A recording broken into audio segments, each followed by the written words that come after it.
Good evening, everyone. Time for another silver update. This is the daily chart of gold provided by netdania.com. You can click on the link below. I've got a long update to do here. It's going to be boring for those of you who are not interested in legal things. And I'm going to go really fast because there's a lot to cover. But first I want to look at this dual flag formation. We've got a flag within a flag for gold. And you can see the pennant is rising here within this other pennant. So an interesting formation. Will we break out and then break out again? That's a possibility. Or will we back and fill and test? So it's about halfway in between both flags, and it definitely could go either way. So let's jump over to the story of the night. That's going to be Sentinel Management. This is a story that's been in the news. It's been covered by a number of people. Manarino has covered it. Wee Pollock and Ann Barnhart have all mentioned this. It's a very important story, and there's a lot of surprising things involved with it that I want to bring out tonight. First of all, before we get to that, let's get to the names here. These are going to be like our very strange names that we've had in the past. We had Neil, Cash, and Carey, and we've got Blank Fine, and Diamond, and it's very strange the way these names are the way they are. So Sentinel, of course, means a soldier or guard whose job is to stand and keep watch. It's someone who's a watchman, a keeper. So it's a person who's entrusted with something, and apparently that trust was broken. Our other player is Frederick J. Greed. Yes, I'm not making it up. This is the bankruptcy trustee. This is the one who filed the appeal with the Circuit Court of Appeals and was denied his claim. So little strange to begin with. Let's go and look at the Wikipedia article about Sentinel Management Group. Sentinel Management Group was a cash management firm based in Northbrook, Illinois. Sentinel invested for clients such as managed futures funds, high net worth individuals, and hedge funds that want to be able to withdraw their cash quickly. Investments included short-term commercial paper, foreign currency, investment-grade bonds, treasury notes. Okay, so that's what they were supposed to be investing in. Now, I'm not going to read the rest of this, but we find at the bottom, on June 1st of 2012, Eric A. Bloom, CEO, and Charles K. Mosley, head trader, were indicted on federal fraud charges. Now remember this, federal fraud charges for allegedly defrauding more than 70 customers of more than $500 million before the firm collapsed in August of 2007. So the firm collapsed in August 2007, and they waited until June 1st of 2012 to file criminal charges against the CEO and the head trader. Now let's look at this FBI indictment. This is from the U.S. Attorney's Office in the Northern District of Illinois. CEO and head trader of bankrupt Sentinel Management indicted on a $500 million fraud scheme. So you've got to think about this here. They waited to indict them till nearly 5 years later, and then just 2 months later the decision comes down, and we'll see when we look at the decision that it's not fraud. But this is what the attorney alleges, and this is on the FBI site. Chicago, the chief executive officer and head trader of the bankrupt Sentinel Management Group, Inc. were indicted on federal fraud charges for allegedly defrauding more than 70 customers of more than $500 million before the firm collapsed in August of 2007. Federal law enforcement officials announced today. Sentinel, which was located in suburban Northbrook, managed short-term cash investments of futures commissions merchants, commodity pools, hedge funds, and at least one pension fund and other customers. The defendants, Eric A. Bloom and Charles K. Mosley, allegedly misappropriated securities belonging to customers by using them as collateral for a loan that Sentinel obtained from Bank of New York Mellon Corp. That was used in part to purchase millions of dollars worth of high-risk illiquid securities not for customers, but for trading portfolio maintained for the benefit of Sentinels officers, including Mosley, Bloom, and certain Bloom family members, and corporations controlled by the Bloom family.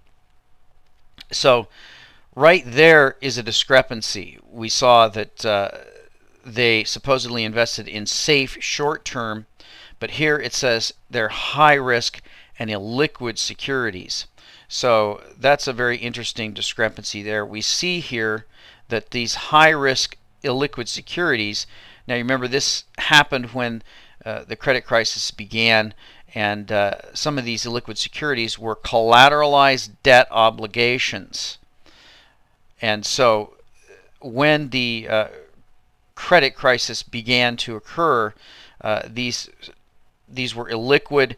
They would have had to be sold mark to market, which would have taken a significant markdown, and therefore they would not have been able to maintain their capital requirements if they would have sold them. So now let's jump over to the decision, because this is the decision. This is a PDF of the decision. Sentinel Management Group, Inc., and the appellant is Frederick J. Greed, and he's a trustee of the Liquidation Trust. And this is Judge Tinder stating, the collapse of investment manager Sentinel Management Group, Inc. in the summer of 2007 left its customers in a lurch. Instead of maintaining customer assets in segregated accounts as required by law, Sentinel had pledged hundreds of millions of dollars in customer assets to secure an overnight loan at the Bank of New York Mellon, now Bank of New York Mellon. Sorry, that was Bank of New York. This left the bank in a secured position on Sentinel's $312 million loan, but its customers out millions. After filing for bankruptcy, Sentinel's liquidation trustee brought a variety of claims against the bank to dislodge its secured position. After extensive proceedings, including more than 2 weeks of trial over the course of more than a month, the district court rejected the claims. This appeal raises concerns about Sentinel's business practices and the degree to which the bank knew about them, but based on the district court's factual findings, we affirm.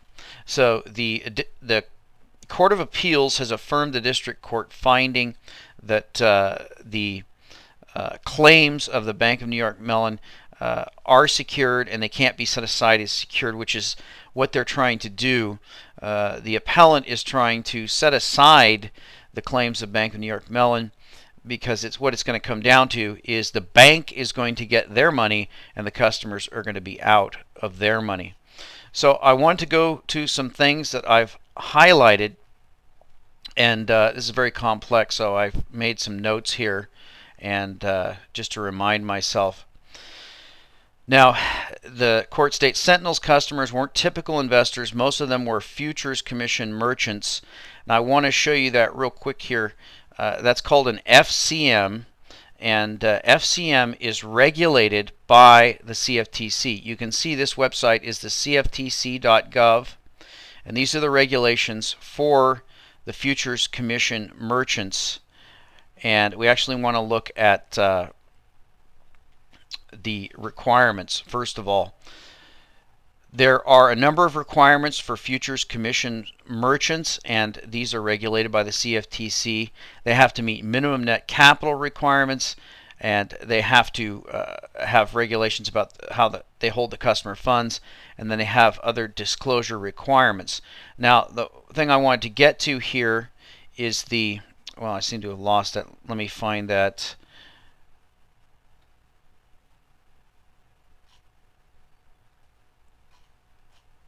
I'll just go ahead and click on it again. So the thing I want to look at is the disclosure and other requirements. These requirements include disclosure, trading authorization, reporting to customers, record keeping, supervision. Now, it turns out that it is the CFTC that is responsible for making sure that they are keeping proper records. So you can see here that they are inspected by the CFTC. Regardless of the form in which records are kept, they must be open to inspection by the CFTC, the National Futures Association, and the Department of Justice. So the CFTC is responsible for making sure that an FCM is in compliance in all these areas. Now, we're going to get back to that when we see what the court says about the CFTC. Futures commission merchants which operate in the commodity trading industry akin to the securities industry's broker-dealers in Sentinel's hands, FCM's client money could, in compliance with industry regulations governing such funds, earn a decent return while maintaining liquidity FCM's need. Quote, Sentinel has constructed a fail-safe system that virtually eliminates risk from short-term investing. Now that ought to be a red flag to anybody who is giving money to somebody that they claim that they virtually eliminate risk. We can see it was quite the opposite. Proclaimed Sentinel's website in 2004. To accept capital from its FCM customers, Sentinel had to register as an FCM. Okay, so Sentinel had to register as an FCM. But it did not solicit or accept orders for futures contracts. Sentinel received a no-action letter from the CFTC exempting it from certain requirements applicable to FCM. So we don't know what that was, but we know that a letter came to them, and we'll see later what the court has to say about that letter. But Sentinel represented that it would maintain customer funds in segregated accounts, as the district court found Sentinel was required to do under the Commodity Exchange Act. Maintaining segregation meant at all times customer accounts held assets equal to the amount Sentinel owed the customer and treated and dealt with the assets as belonging to such a customer. And it goes on. And I just want to, I'll link this entire decision and you can read it yourself. I want to just point out some key things that kind of stand out here and are very interesting. Now, the first thing here is the finding of fraud. The court says that greed, remember greed is the appellant, and by the way, the CFTC actually filed an amicus, which means friend of the court, which means that they were on greed's side, so the CFTC lost this decision as well. The court found that greed failed to prove that Sentinel made the transfers with the actual intent to hinder, delay, or defraud its creditors. Now remember that the FBI has clearly said that the CEO is guilty of fraud, and yet this court is saying that there wasn't fraud. And on that basis, they rejected the equitable subordination claim. That's the basis of claiming that Bank of New York Mellon does not have a right to be a secured creditor because it was involved with this fraudulent scheme that Sentinel came up with. So we have the FBI on one hand waiting for 5 years to indict the CEO for fraud, and we have the district and the appellate court claiming that there was no fraud, and therefore the Bank of New York Mellon gets the money and the customers are out. So that's very interesting on its face. Now the next thing I wanted to point out here is the terms that the court uses in regards to the customers. Now this statement here is very telling here. We see that the court states Sentinel's preference of one set of creditors, the bank whose funds paid off the repo counterparties, over another, its customers. Okay, so right here the court is making it clear that Sentinel's, the FCMs that invested with Sentinel are considered creditors. That customers and creditors are the same thing. So imagine if you deposit money with a futures broker, then you would consider yourself to be a customer. And of course, if they deposited those funds with someone else, then still those would consider to be customer funds. Yet the court is saying, no, they're both creditors. So remember that. That applies to everything that you do. The court is affirming that.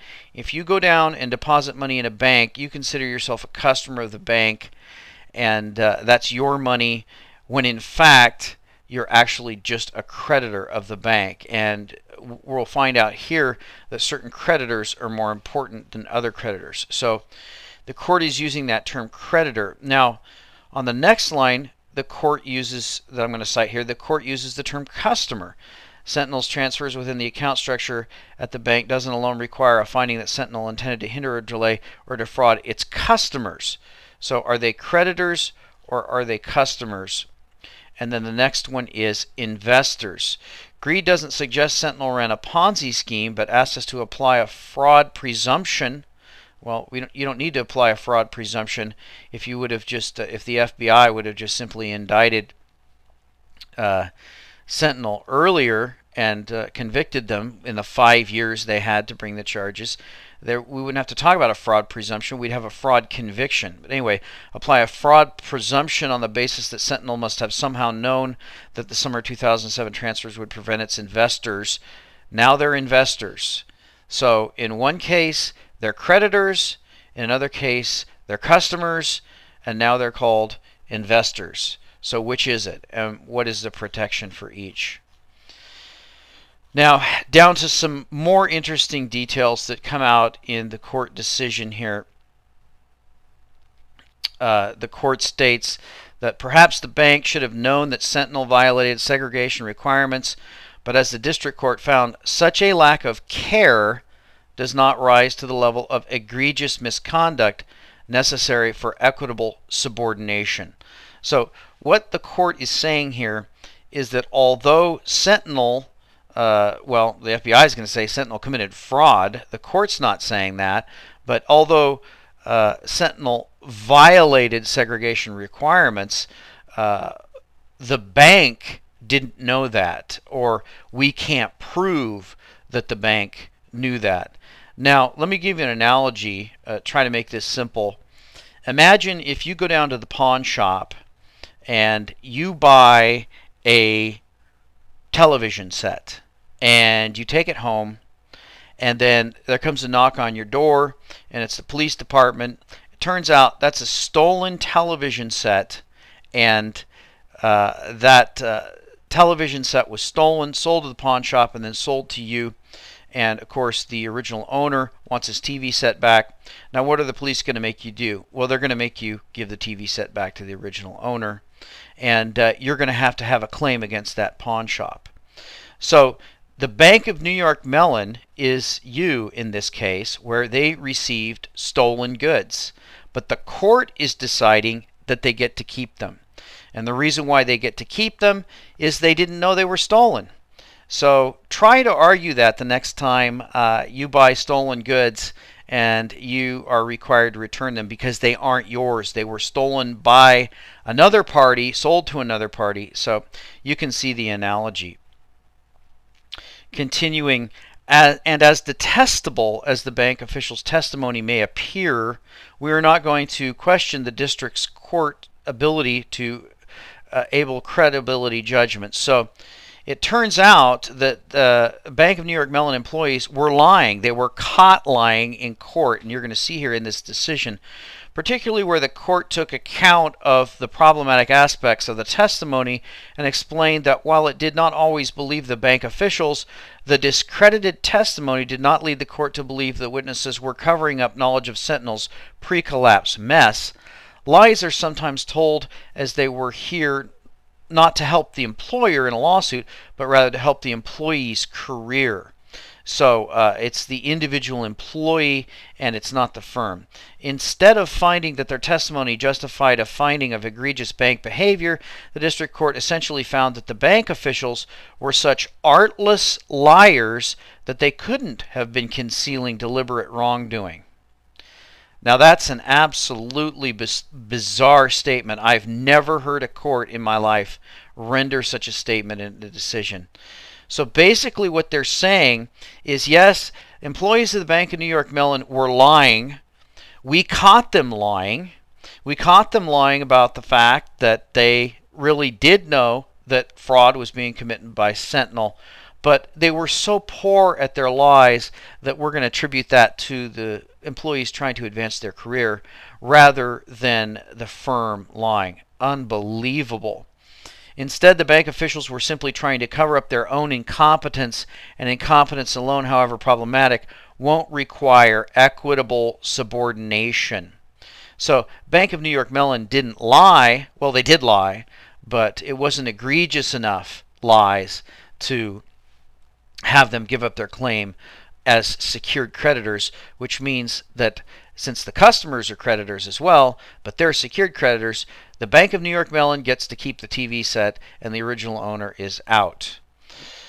Now, greed seeks to retroactively impose a requirement for the bank to ensure Sentinel maintain appropriate segregation levels and argues that failure to do so justifies a finding of inequitable conduct. For support, greed cites a CFTC letter that prohibits pledging of customer securities for debts regardless of location. Even if we accept the letter as authoritative, the bank's failure to somehow ensure segregation compliance would not support the required level of egregious behavior. So there's a little slap to the CFTC. I'm not really sure what the court is saying here, whether the CFTC's letter is, we don't even know if it's from them, or even if it's from them, it doesn't mean anything because the CFTC is just a big joke and nobody really cares what they say.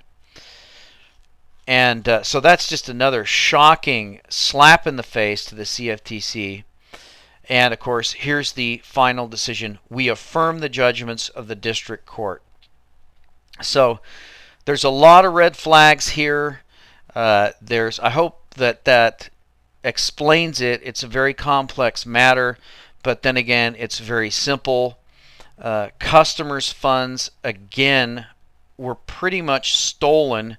And the way it was done was that customers invested their money to try to buy futures. And of course, this is what it's all going to come down to.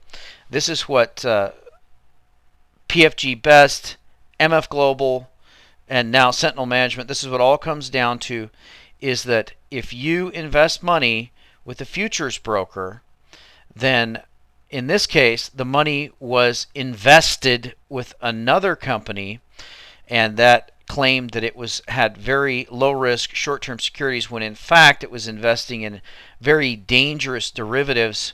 The whole scheme blew up, and the courts decided to award the assets to a bank that had made a loan to the criminals rather than to the people whose money was stolen by the criminals. So what is the upshot of all this? What is in the final analysis, what does this mean? Well, this is going to be tinfoil hat time in conspiracy theory, so take it for what it's worth. But I think when we add all these together and we see the slap in the face to the CFTC, not only the slap in the face to the CFTC, but the lack of oversight by the CFTC. Remember, under the FCM rules, they're required to do audits, monthly audits of these FCMs, and of course they're not going to escape that responsibility because the FCM gave the money to someone else. So the CFTC should have already known about this and should have been on top of it and stopped it before it spun out of control.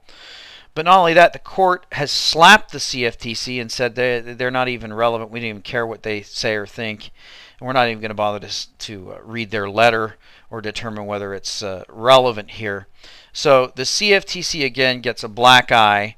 And so what's the upshot of all this? Well, the court cites three groups that are of investors that are regulated. There's the commodities investors, there's the bond investors, and there's the stock investors. These are regulated by different groups, and the upshot of all this is that commodity investors are not protected. Now, why is this happening? It's my opinion that the reason why this is happening, of course, goes back to the original theory, is that silver and gold and other commodities, but specifically silver and gold, because nobody's going to store a barrel of oil, specifically the metals, are investments that can be taken physical delivery of. You can actually take delivery of your investment.